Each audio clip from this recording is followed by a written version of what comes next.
सोच रहे हैं, लेकिन तभी क्या हुआ कि वहां पर अकस्मात वरुण देव का आना हुआ। तो आज वरुण देव कहने लगे, हरिश्चंद्र क्या बात है जो तुम उदास हो। हरिश्चंद्र कहने लगे, क्या बताएं, हमारी पत्नी की इच्छा है कि हमारे घर में कोई पुत्र हो जाए, और होने के बाद में बेशक भी मर जाए लेकिन कोई टेंशन नहीं है। लेकिन एक बात की बहुत टेंशन है। क्या? बोले क्योंकि ये निर्वंशिया नाम का जो कलंक है ये हट जाएगा।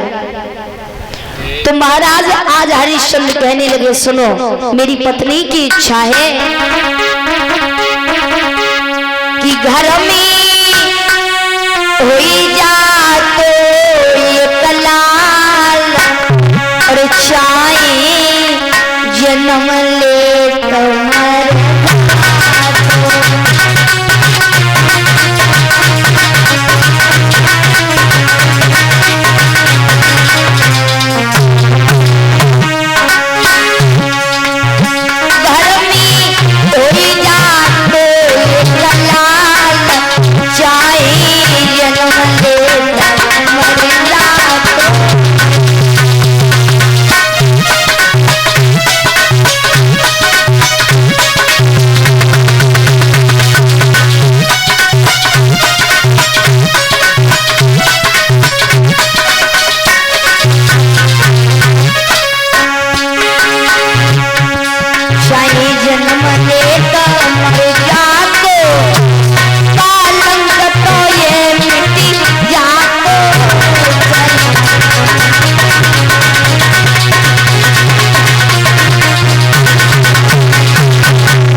ध्यान रखना, जो महाराजा हरिश्चंद्र ने कहा है कि देखो, हमारी पत्नी की इच्छा है कि हमारे घर में पुत्र हो जाए, और हो जाने के बाद में बेशक मर जाए लेकिन इतना कोई कष्ट नहीं है। लेकिन सबसे बड़ा कष्ट ये है कि ये जो निर्वंशिया नाम का कलंक है ये हट जाएगा।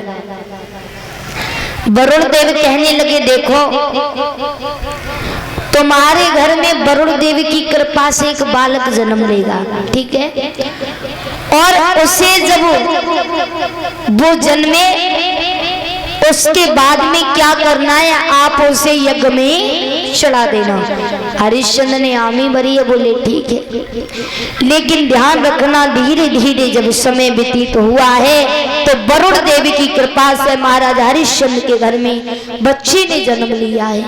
जब बच्चे ने जन्म लिया है तो खुशी बहुत मनाई जा रही है, बधाई बज रही है। ऐसा ही नहीं, अरे आंगन में बजी बधाई,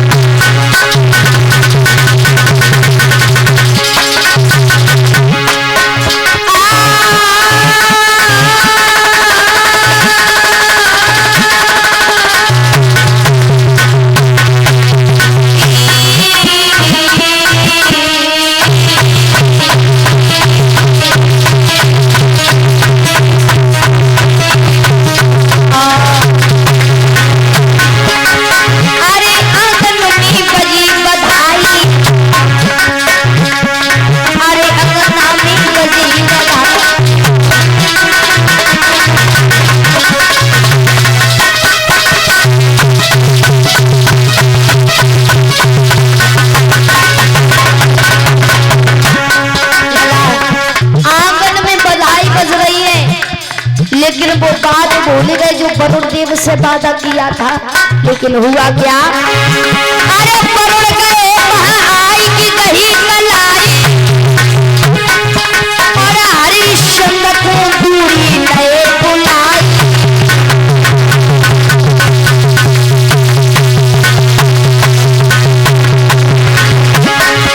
महाराज वरुण फिर के लगे समझा,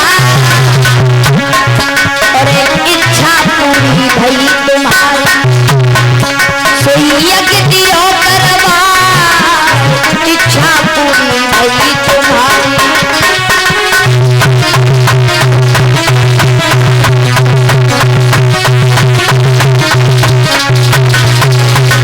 हरिश्चंद्र कहने लगे, सुनो वरुण देव,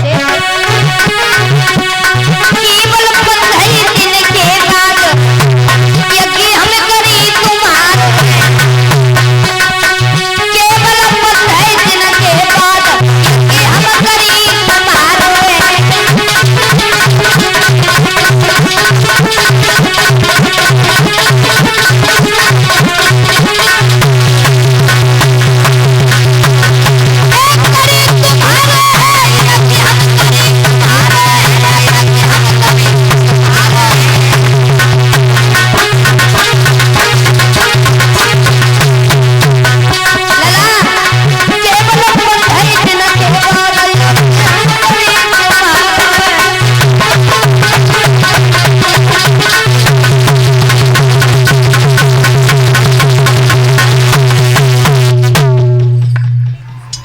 ध्यान रखना। इधर हरिश्चंद्र कहने लगे, सुनो 15 दिन के बाद में हम यज्ञ करेंगे। अब वरुण देव को लौटा दिया। 15 दिन व्यतीत हुए, उसके बाद में फिर वरुण देव आए, कहने लगे, हरिश्चंद्र अब क्या दे रही है, अब तो यज्ञ करो। हरिश्चंद्र कहने लगे, महाराज अभी तो बेटा 1 महीने का भी नहीं हुआ। लेकिन क्या हुआ कि हरिश्चंद्र की मोह ममता उस बच्चे से बढ़ती गई। हाँ, तो आज महाराज क्या किया, वरुण देव को लौटा दिया। 1 महीने के बाद में फिर आई, बोले अब हरिश्चंद्र क्या दे रही है? बोले सुनो महाराज, अभी तो बच्चे के दूध वाले दांत भी नहीं निकले, उसके बाद में यज्ञ में चढ़ाएंगे। और सर्वेश यादव मुनीम और ओमवीर यादव ये 51 मुद्राओं से सम्मानित कर रहे हैं। हम तो प्रभु से यही कामना करेंगे कि इन दानदाताओं के ऐसी धर्म की ओर हाथ बढ़ते रहे, कदम कदम पर उन्नति मिलती रहे।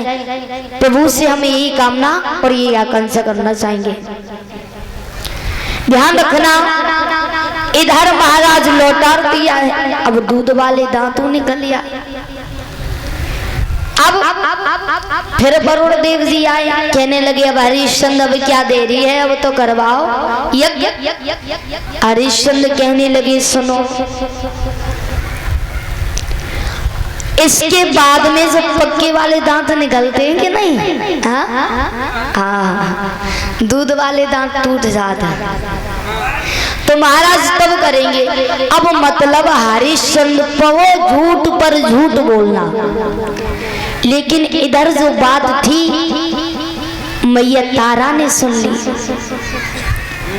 लेकिन एक माँ नहीं चाहती है कि हमारे बेटे को यज्ञ में चढ़ा दिया जाए, चाहती है?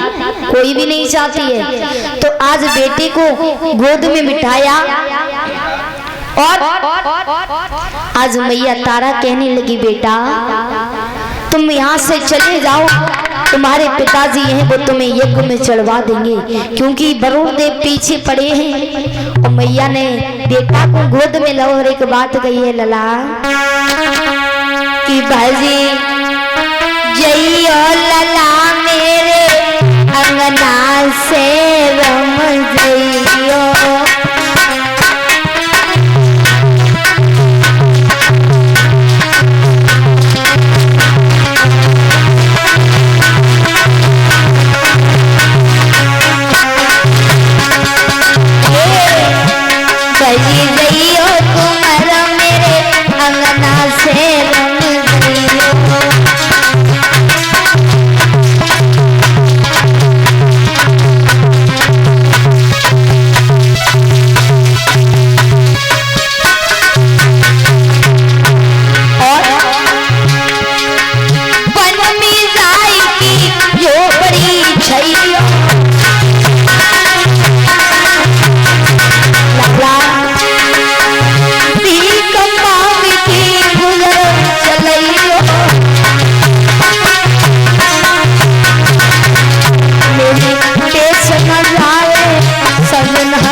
इधर मैया तारा ने बेटे को उससे कहा है कि बेटा यहाँ से चले जाओ, तुम्हारे पिताजी तुम्हें यज्ञ में चढ़वा देंगे।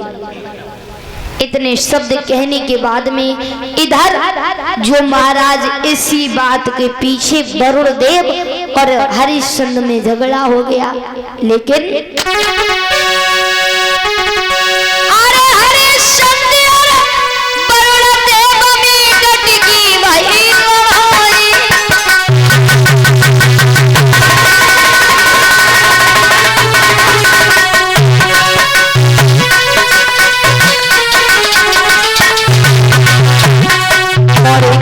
गांव से ठंटू जो अलमापुर से आए हुए और मनोज यादव ये 51 मुद्राओं से सम्मानित कर रहे हैं।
ध्यान रखना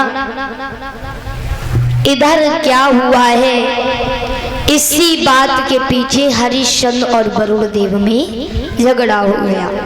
लेकिन महाराज इधर जब हार जाते हैं तो ये घर पर बीमार पड़ जाते हैं, इन्हें कुष्ठ रोग हो गया।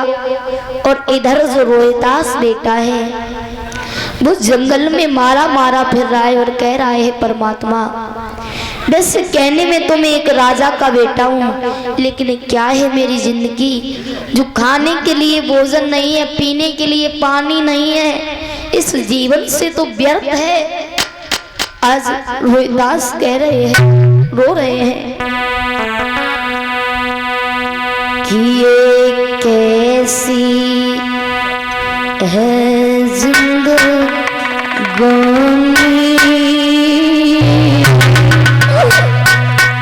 ये कैसी है जिंदगानी,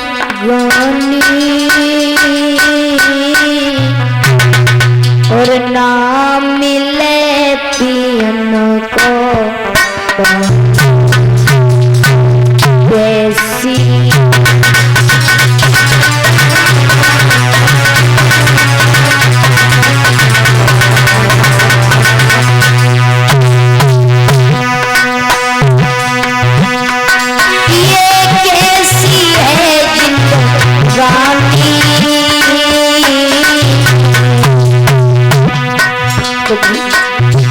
इस जीवन से तो जीना व्यर्थ है।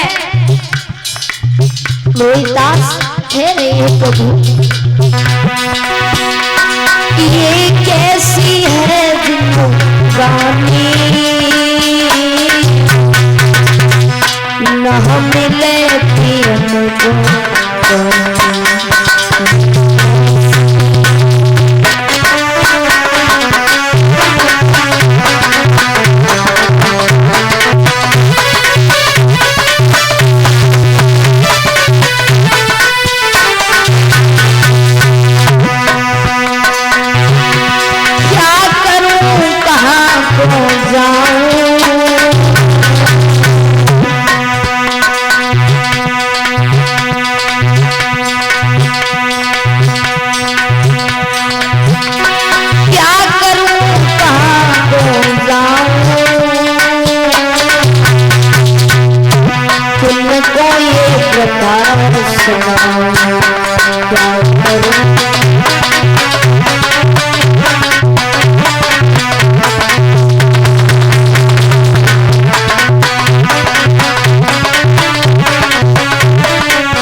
यादव आलमपुर से ये 51 मुद्राओं से सम्मानित करें। प्रभु से कामना करेंगे सदा इनके हाथ दान के तो बढ़ते रहे।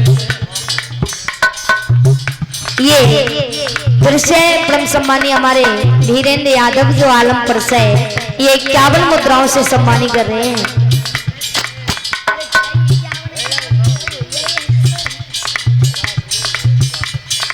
और 51 मुद्राओं से महेश दिवाकर ये 51 मुद्राओं से सम्मानित कर रहे हैं।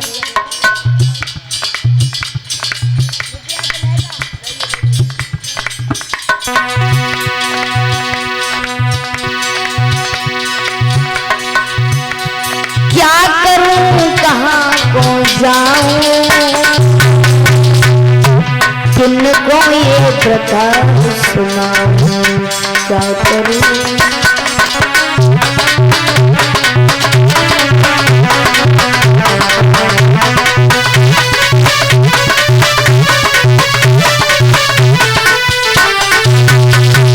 और इसी बीच में प्रभ सम्मानीय धीरेन्द्र यादव जो आलमपुर से ये 101 मुद्राओं से सम्मानित कर रहे हैं।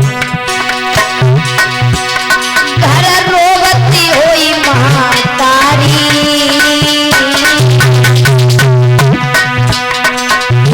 रो रहे और कह रहे प्रभु घर रोवती हुई महातारी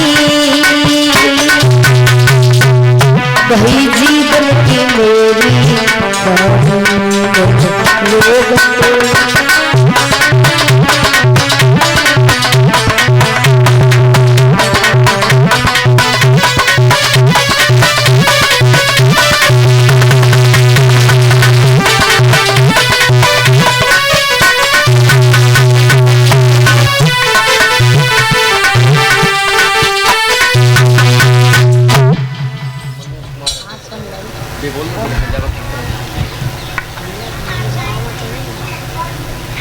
और इसी बीच में 51 मुद्राओं से मनोज कुमार जो ग्राम आशीष है ये 51 मुद्राओं से सम्मानित कर रहे हैं।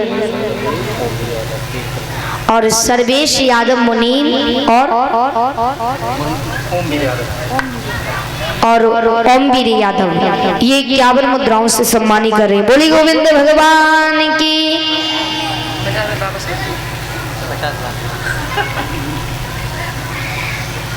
दिमाग ही हो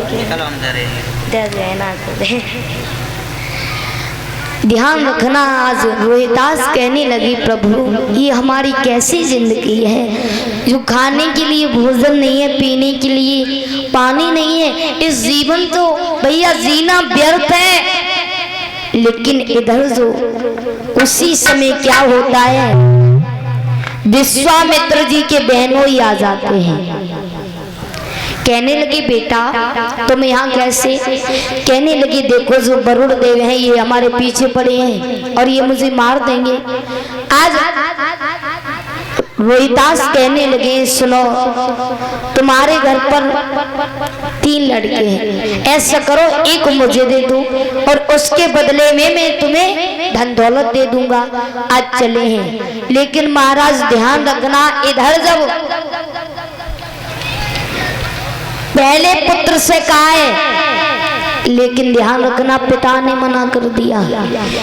क्योंकि जो बड़ा पुत्र होता है वो पिता का सहारा होता है कि नहीं। तो पिता ने मना कर दिया। क्या किया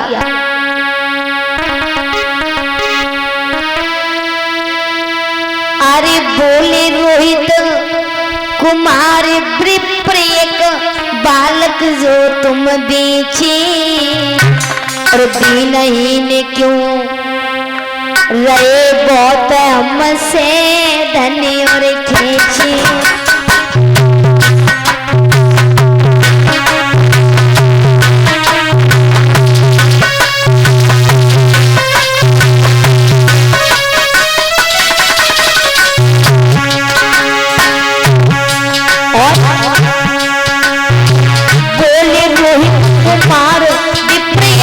बालक जो तुम दीनहीन क्यों रहे बहुत हमसे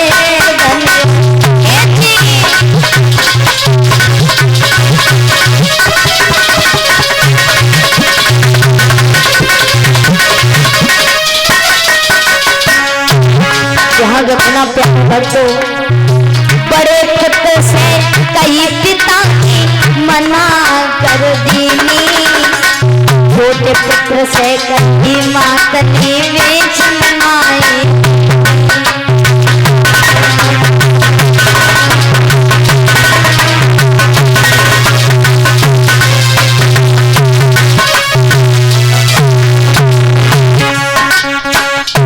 ध्यान रखना, बड़े पिता से कहा, बड़े बेटे से तो पिता ने मना कर दिया, छोटे बेटे से कहा तो माता ने मना कर दिया, बेचारा बीच का रह गया सुना से।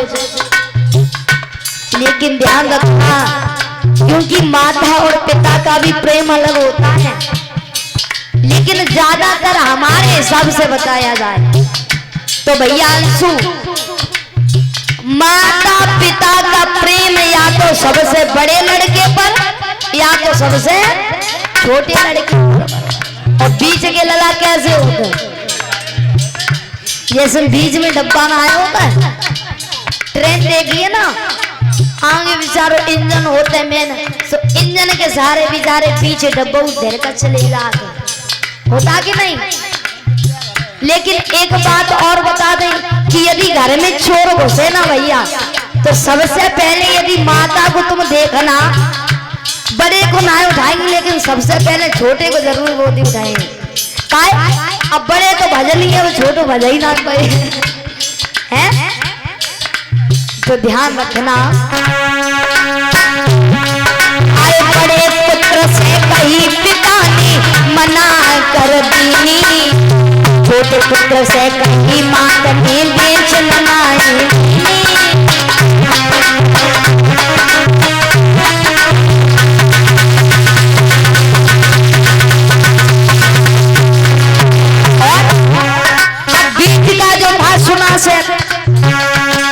अरे सुना से कई पिता ने आज्ञा सिरधारी, पिताजी तुम्हारे की करी है।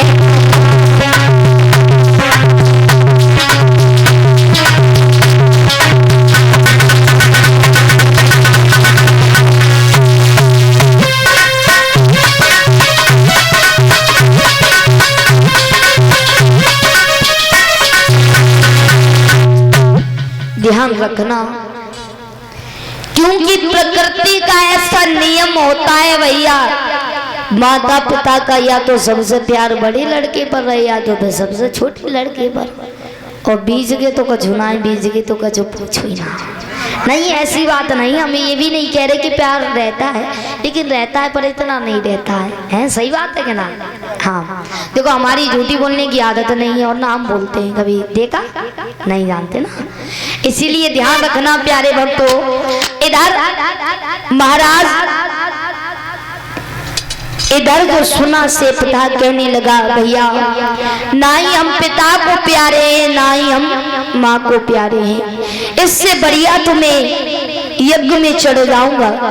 इधर ध्यान रखना, उसी समय क्योंकि बताया जाता है कि इस दुनिया में गरीबों का बहुत ही कम सम्मान हुआ करता है। महाराज यदि आपके पास धन है, दौलत है, तब तक आपका हर इंसान, हर व्यक्ति साथ देगा, और जैसी दौलत खत्म हो जाए, निर्धन हो जाओ। लेकिन ध्यान रखना, इस समय में